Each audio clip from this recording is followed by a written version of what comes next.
everybody. How you all doing? And of course, I'm here today with a bit of a last-minute unexpected television review. Apparently, even though I technically have reviewed Blood and Treasure, but this is season 2 I wanted to talk about. So I finally got a chance to finish up the last half of season 2 because it was on my queue for quite some time. Somehow I never finished it. Apparently, I had to do something else. I was also involved with work and moving and all this other crazy stuff. But finally, I was able to binge the last part of season 2, and I just want to talk much about it. So, if anybody doesn't remember the whole plot of Blood and Treasure, it follows a former FBI agent, Dane McNamara, played by Matt Barr, and a thief, a master thief, as we say Lexi Vaziri, played by a virtually unknown actress named Sophia Perninas, so pronounce her name is. But anyway, so essentially, you got these two guys. Like, you could tell that they come from way different worlds, and then essentially they're trying to figure out. Okay, they need to find the treasure Cleopatra, but of course, that's all season 1. Season 2. We focus on the soul of Genghis Khan and essentially Asian mythology. I thought it was a pretty unique touch, and of course, getting a chance to see another part of the world, like better than the Middle East and Europe and all that. So yeah, I was definitely invested in this, but then you throw in like Cold War era shit and a plot and a conspiracy that involves the Vatican, and you get something really interesting. And you're like, okay, where are we going with this? But hey, it was really good to see our heroes back in their element. You know, Matt Barr really fits into the role of Danny McNamara. And same thing with Sophia Perninas. Where you pronounce her name is. Again, I'm terrible with names. But she, again, back to playing Lexi Vaziri. I loved seeing them.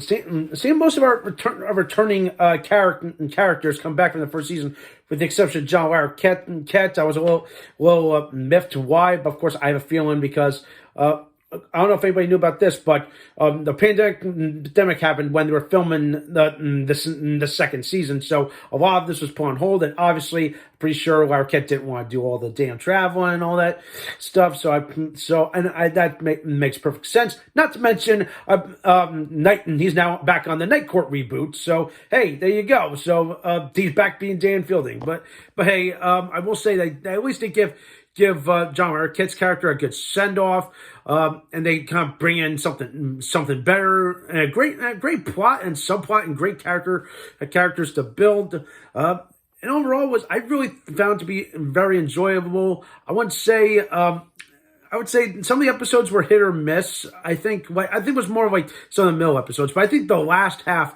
of the season really takes it home. Like all of a sudden, the big shock twist reveal of the real villain, Simon Hardwick, is like playing two ends of the field. He's back. If you guys remember, the first season, spoilers if anybody doesn't remember what happens in the first season, he was the other villain. And he's the guy who took up the name of Farouk. So yeah, and then of course he ends up going to a prison in Ireland. He gets broken out. There's a whole crazy shit litany of crap that happens. But yeah, I'm glad to see him back. Of course, hey, it's voiced by James Callis, and this is the same guy that played freaking Alucard in Castlevania. So yeah, I bet y'all didn't know that.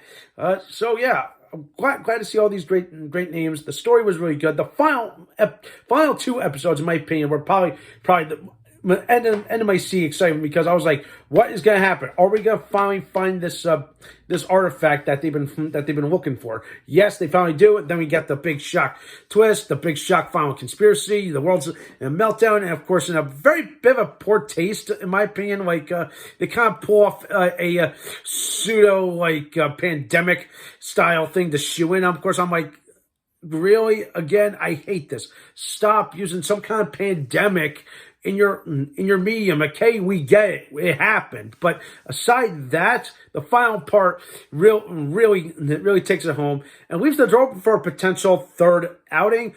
However, we found out that they're not gonna do a third season. I think all the good stories was there. I understand it kind of leaves the door open for a third outing, but I really think between the Cleopatra mission and the Genghis Khan mission. I think it's good. I'm pretty sure Matt Bard probably didn't want to like sign on, or anybody wanted to sign on to keep going on. But of course, where would you go from here? Nowhere. I felt like all the loose ends were wrapped up, but with the exception of one. But hey, maybe if there's investment for a third season, maybe it happen. Or better yet, do like a mini movie. Do like a 2-part mini movie. I think that would be good instead of breaking everything up into episodes. Like the first season was 12 episodes. This one was an extra 13. I was like, okay, interesting odd number, but hey, whatever works to get your point across, to get the final prequel plot twists, character developments, it's all there.